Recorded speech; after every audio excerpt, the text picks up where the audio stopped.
Do I have everybody's attention now? Hello les amis, c'est Skatchatrap, la chaîne on parle catch. Aujourd'hui, review de Monday Night Raw du 15 mars 2020. Et avant de commencer cette vidéo, je vais vous demander de liker, de commenter, de vous abonner, de partager. Extrêmement important pour le développement de cette chaîne. Et on va devant des 300 abonnés avant la fin mars, les amis. On commence directement ce show avec une une big annonce. Ça se voit que la carte de WrestleMania a été écrite. C'est bon, la carte de WrestleMania est écrite et bouclée. On nous a annoncé le match. Le prochain challenger pour Bobby Lashley pour le titre de la WWE sera nul autre que l'ancien champion Drew McIntyre.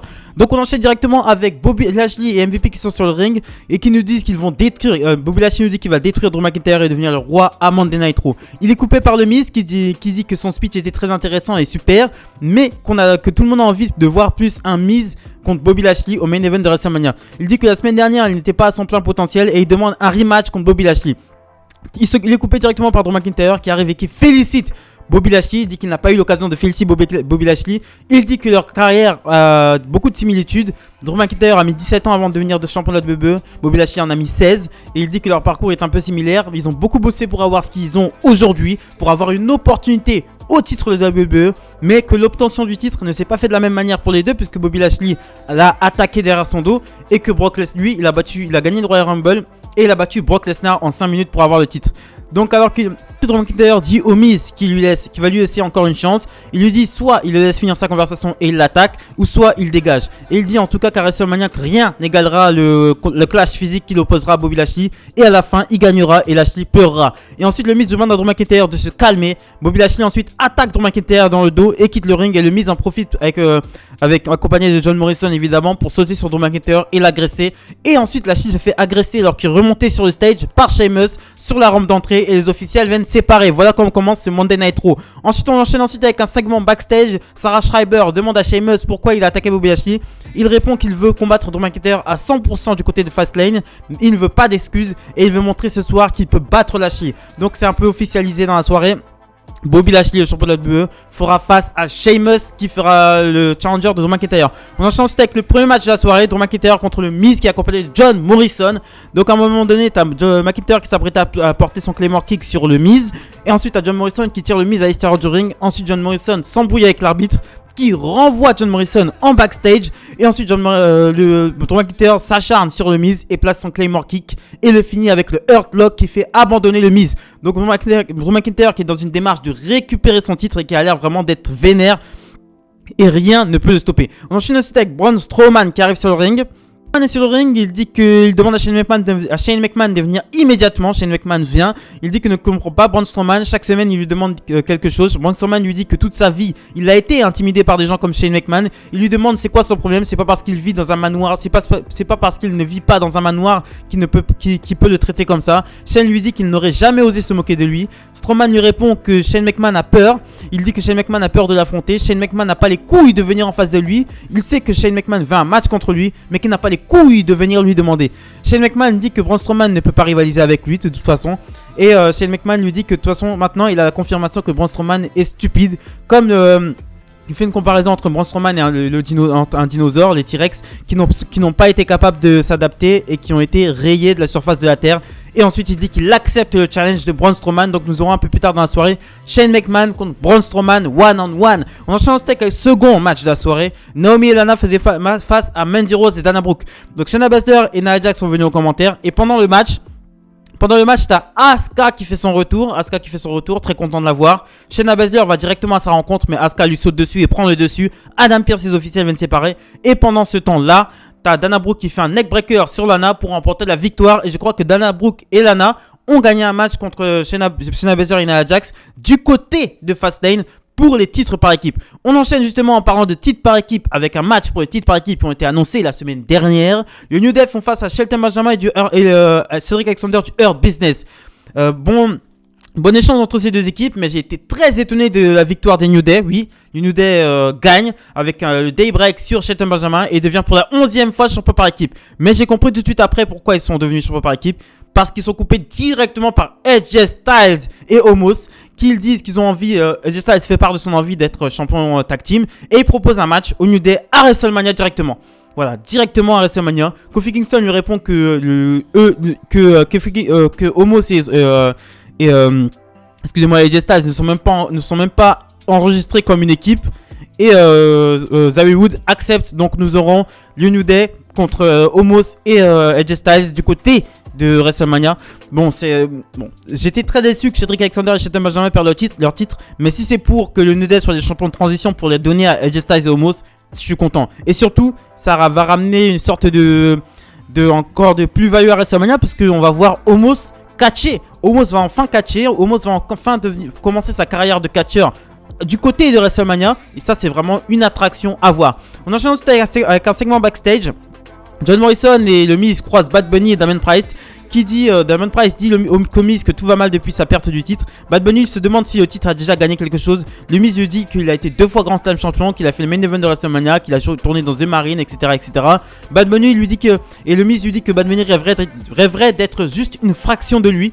Et il demande à Priest le Miz demande à Bad Bunny et Damien Priest ce qu'ils ont gagné. Et ensuite il se barre. Ensuite t'as R-Truth qui arrive et qui essaie d'attaquer Bad Bunny par derrière. Mais ensuite il se résout à le faire en fait. Il essaie d'attaquer Bad Bunny mais il se résout à le faire. Damien Priest soupçonne R-Truth d'avoir voulu attaquer Bad Bunny derrière le dos. Ce que R-Truth nie. Et ensuite il donne un cadeau à Bad Bunny, une ceinture à l'effigie, une ceinture Skull Stone Cold avec le crâne de Steve Austin. Et ensuite Bad Bunny, t'as Bad Bunny qui demande ce que le R-Truth veut en échange. R-Truth lui dit qu'il veut le titre 24/7 et Bad Bunny lui donne le titre en lui disant qu'il le respecte beaucoup.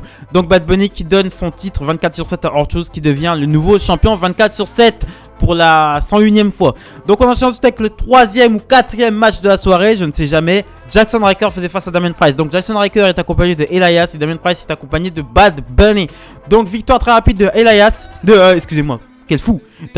Victoire rapide de Damien Priest avec son Reckoning qui a un nouveau nom qui s'appelle le Hit The Light. Bon, je préférais le Reckoning, mais maintenant c'est le Hit The Light. Donc après le match, ensuite il s'est fait attaquer par Elias, mais t'as Bad Bunny qui le sauve au moment où Elias est en train de l'attaquer. Et ensuite Elias porte Bad Bunny pour lui faire un slam. Bad Bunny réussit à descendre et lui met une droite. Elias ensuite commence à s'énerver. Damien Priest réussit à sauver Bad Bunny en passant son Hit The Light sur Elias. Et ensuite, t'as John Morrison qui arrive sur le stage et qui provoque Bad Bunny et Damien Priest. Mais en fait, c'était un leurre pour que le Miz les attaque par derrière. Et le Miz met un coup de guitare derrière le dos à Bad Bunny et quitte fuit le ring. Donc, je pense que nous aurons soit le Miz face à Bad Bunny, soit le Miz face à Damien Priest pour WrestleMania. Donc, ça, c'est signé. Donc, on enchaîne ensuite avec un segment backstage. Sarah Schreiber, encore elle, interview Bobby Lashley et MVP. Le MVP dit que Sheamus veut Drew McIntyre à 100% pour Fastlane, mais c'est lui, il devrait s'inquiéter pour lui, plutôt que c'est plutôt lui qui ne sera pas à 100%. Et il dit que ce qui arrivera à Sheamus ce soir arrivera à Drew McIntyre à WrestleMania. Donc on enchaîne ensuite avec Shane McMahon qui arrive sur le ring pour son match contre Braun Strowman. Il est rejoint par... Strowman arrive sur le ring pour son match contre Shane McMahon. Il est rejoint par Shane. Non, c'est le contraire, excusez-moi. Ensuite il quitte... Shane McMahon, dès que Braun Strowman arrive, quitte le ring et il fait genre il est fatigué, il fait des pompes, il joue à la marelle, il se fout de la gueule de Braun Strowman en gros. Strowman perd patiente, il commence à courser Shane McMahon qui le chope. Ensuite il chope Shane McMahon, il l'envoie contre les barricades, mais Shane McMahon chope une caméra, frappe Strowman avec plusieurs fois. Strowman tombe sur la table des commentateurs. Shane McMahon en profite pour lui faire un elbow drop de la 3ème corde et ensuite l'humilie en lui versant de la peinture verte sur la gueule. J'ai adoré ce segment, j'adore ce Shane en mode heel qui considère Braun Strowman comme une sous-merde. Et il est vraiment un con parce que Braun Strowman, faut dire la vérité, il est booké comme un con quoi. Il est booké vraiment comme un con. En fait, il est con un peu, Braun Strowman, faut dire ce qui est au bout d'un moment. Voilà, et puis bon, Shane s'amuse de Braun Strowman. Et ça, c'est pour mon plus grand plaisir. Vous savez tout l'amour que j'ai pour Braun Strowman. C'est proche du néant. Et je suis très content. Et j'attends vraiment cet affrontement avec impatience. Je suis vraiment très hypé pour cet affrontement. On enchaîne ensuite avec une petite vidéo d'Alexa Bliss. Alexa Bliss qui est dans son terrain de jeu et elle dit qu'elle joue à Vérité ou Douleur, ce qui est son jeu préféré. Et elle demande à Randy Orton, elle dit à Randy Orton que s'il veut être libéré d'elle, ce sera ce dimanche à Fastlane. Il aura sa chance et ce sera sa dernière chance. Donc Alexa Bliss qui challenge ouvertement Randy Orton dans un match à Fastlane. On enchaîne ensuite avec Asuka qui fait son retour sur le ring face à Shayna Baszler qui est accompagnée de Nia Jax. Donc t'as Asuka qui prend sa revanche sur Shayna Baszler, qui l'a blessé en la battant. En fait, Shayna Baszler a tenté un Kirifuda Clutch sur Asuka qui l'a retourné. Donc 1, 2, 3, victoire de Asuka. Et ensuite, après le match, t'as Asuka qui s'acharne sur Shayna Baszler et qui lui fait bouffer le poteau, le dernier cran du poteau du coin de ring. En fait, elle retire la protection et lui fait bouffer le cran du coin de ring. Et ensuite, l'arbitre vient l'arrêter.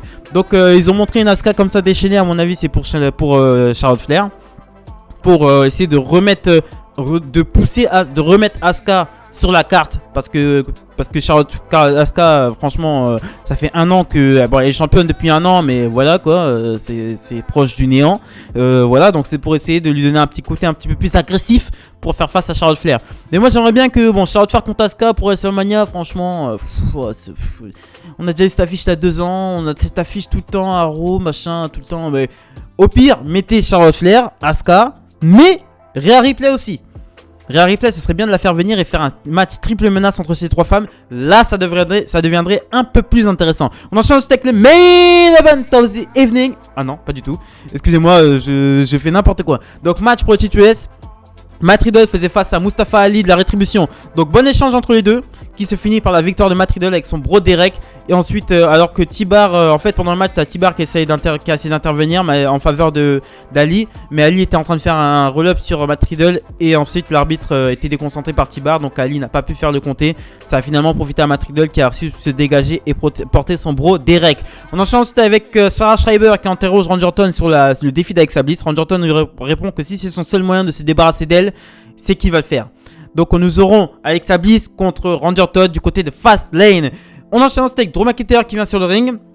Il dit que MVP a garanti quelque chose et que si ça n'est pas respecté, les fans ne seront pas contents. Il lui dit que lui aussi va garantir quelque chose. Il n'est pas sûr de le faire, mais il va le garantir. Il garantit que lui et Sheamus vont ramener un niveau physique qui sera jamais vu du côté de Fastlane.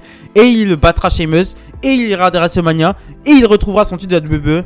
Et il veut voir pour l'instant Bobby Lashley contre Sheamus. Donc il reste en ringside pour le main event. Et maintenant les amis, c'est le main event of the evening. Bobby Lashley contre Sheamus. Donc c'est un bon main event. C'est un bon main event entre deux gros heavyweights qui se conclut par la victoire de Lashley avec un spear sur Sheamus sous les yeux de McIntyre. Et ensuite après le match, c'est Bobby Lashley qui porte son Hurtlock sur Sheamus. Drew McIntyre vient lui faire face. Mais à un moment donné, Bobby Lashley qui est déconcentré par MVP, il se mange à Claymore Kick. Et ensuite Sheamus fait face à Drew McIntyre pour conclure ce show. Donc c'était un bon show, c'était un show qui annonçait, c'était un show clairement on aurait pu annoncer, faire Monday Night Raw, annonce de match pour WrestleMania quoi. Mais ce qui me gêne, c'est que les matchs sont annoncés comme ça en mode on n'a pas le temps. En mode ça n'a pas tout été écrit, on fait ça à la si, ça a été écrit, les matchs ont été décidés par Vince McMahon cette semaine, on le sait, et ça se voit quoi. Donc AJ Styles machin qui vient challenger machin, Alexa Bliss qui vient challenger machin, qui amènera sur le film, ça on le sait. Shane McMahon contre Braun Strowman, voilà, tu vois, c'est trop rapide. J'aurais aimé un petit build-up quand même qui mène ensuite à ce match à WrestleMania. Mais pas comme ça en mode vas-y on te fout ça sur la gueule en mode on te AJ Styles qui challenge directement pour WrestleMania. Non. Un peu de douceur, un petit peu de mélodie, un petit peu, je sais pas, quand tu manges un burger, tu le fous pas directement tout dans ta bouche, tu le manges de morceau par morceau pour pouvoir savourer les trucs. Là c'est pareil, tu vois, là, j'aurais aimé du build-up, surtout on a des semaines devant nous, mais WrestleMania c'est 21 avril frère, ils auraient pu quand même aller laisser les choses se faire doucement. Et ensuite amener au match, pas nous foutre les matchs, nous tartiner les matchs comme ça. Là on a déjà toute la carte de WrestleMania pratiquement. On a déjà toute la carte on l'a. Donc là, j'aurais aimé un peu plus de douceur, un peu plus, qu'on aille un petit peu plus doucement. Voilà, plus doucement. Donc voilà, c'est ce que je pensais du Monday Night Raw du 15 mars 2021. Abonnez-vous, likez, commentez, partagez, extrêmement important pour de chaîne. On va devant des 300 abonnés avant la fin mars, les amis. Salut!